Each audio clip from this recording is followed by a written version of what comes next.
IMF का क्या role है? कहा यह जाता है कि आईएमएफ जो है वो आवाम को फैसिलिटेट करने में, सब्सिडी देने में, कीमतें कम करने में आईएमएफ जो है वो रुकावट पैदा करता है। और दूसरी तरफ ये कहा जाता है कि आईएमएफ कहता है कि टारगेट पूरे करो रेवेन्यू के, तो रेवेन्यू के टारगेट पूरे करने के लिए टैक्स लगाना पड़ता है। तो ये क्वागमायर जो है ये नहीं सर, आईएमएफ ये बिल्कुल नहीं कहता कि आपने गरीबों को लुक आफ्टर नहीं करना। आईएमएफ ये कहता है कि आपने फाइनेंशियल डिसिप्लिन फॉलो करना है। अच्छा, फाइनेंशियल डिसिप्लिन ये है कि जितना आप टैक्स कमाते हैं आपने अपनी जो टांगे हैं ना चादर के अंदर रखनी है। अब आप आज 2025 है ना, आप ये देखें कि 2015 में आपका टैक्स रेवेन्यू कितना था और आपकी गवर्नमेंट के मैनेजमेंट और एडमिनिस्ट्रेटिव एक्सपेंसेस कितने थे। ठीक है जी, अगर आप अपनी गवर्नमेंट के मैनेजमेंट एक्सपेंसेस रोक लेते 2015 के लेवल के ऊपर तो टैक्स रेवेन्यू तो बहुत ऊपर चला गया। हम टैक्स रेवेन्यू से गवर्नमेंट भी चला सकते हैं, हम डेवलपमेंट भी कर सकते हैं, हम अपने कर्जे भी वापस कर सकते हैं। लेकिन इस वक्त जो प्रॉब्लम है वो है कि गवर्नमेंट के खर्चे जो हैं वो इतने बढ़ गए हैं तो समबडी हैज टू पे फॉर इट। तो मारा कौन गया? गरीब आवाम मारा गया।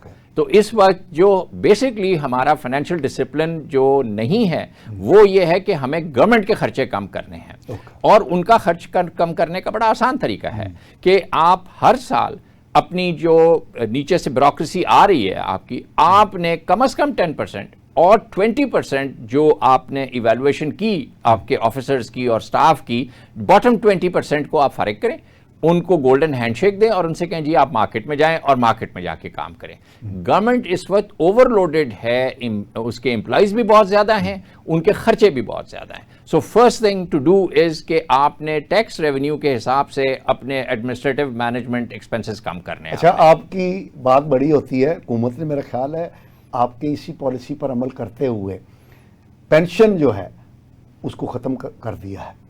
मैं उससे डिसएग्री करूंगा। हाजिर सर्विस लोगों को मतलब अगर आप मैं कहता हूं कि 80% ग्रेड 22 के जो ऑफिसर्स हैं उनको आप घर भेज दें ना आप, और फिर 50% आप ग्रेड 21 के लोग घर भेजें, ऊपर से इन्वर्टेड पिरामिड शुरू करें और लोगों को करें बजाय, और पेंशन खत्म करना, हायरिंग खत्म करना, फिर हमारे रिटायर्ड ऑफिसर्स वापस री हायर हो रहे हैं, ये खत्म करें ना। आप फ्रेश लोगों को, फ्रेश माइंड को लेकर आएँ ताकि वो नई इनोवेटिव चीज़ें लेकर आते हैं, और डिजिटलाइजेशन है और वो चीज़ें हैं। तो ये जो हमारे पुराने लोग हैं इनको ये डिजिटलाइजेशन वगैरह नहीं समझ में आती ना। अब इंडिया के अंदर एक छाबे वाला जो है वो QR कोड के ऊपर पेमेंट करता है, सारे पैसे उसके अकाउंट में जाते हैं, हर हिसाब चल रहा है।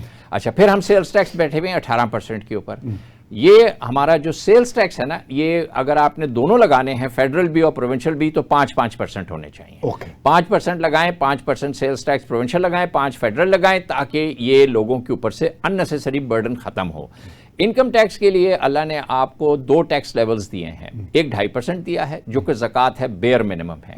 दूसरा 20% है, खुम्स है, वो 20% है। उसके ऊपर डिबेट है, लेकिन एक आपको फाइनेंशियल रेंज तो मिल गई ना कि जी हमने 2% से लेके 20% पे जाना है। अच्छा, इस्लामिक हिस्ट्री देखें तो उशर का निज़ाम बड़ा कॉमन था, 10% टैक्सेशन रखें आप। इनकम टैक्स आप 10% रखें ना, ये नहीं फर्क नहीं पड़ता कि आप 100 रुपए कमाते हैं या करोड़ कमाते हैं, आपका टैक्स 10% होना चाहिए। ठीक है ना। तो उसके हिसाब से जब आप टैक्सेशन करेंगे, एक टैक्सेशन इस वक्त 55% टैक्सेशन हो गई है। ठीक है जी, इनकम टैक्स है, फिर सुपर टैक्स है और डिफरेंट टैक्स बहुत ज्यादा ऊपर चली गई है टैक्सेशन। तो ये टैक्सेशन से मसला हल नहीं होगा।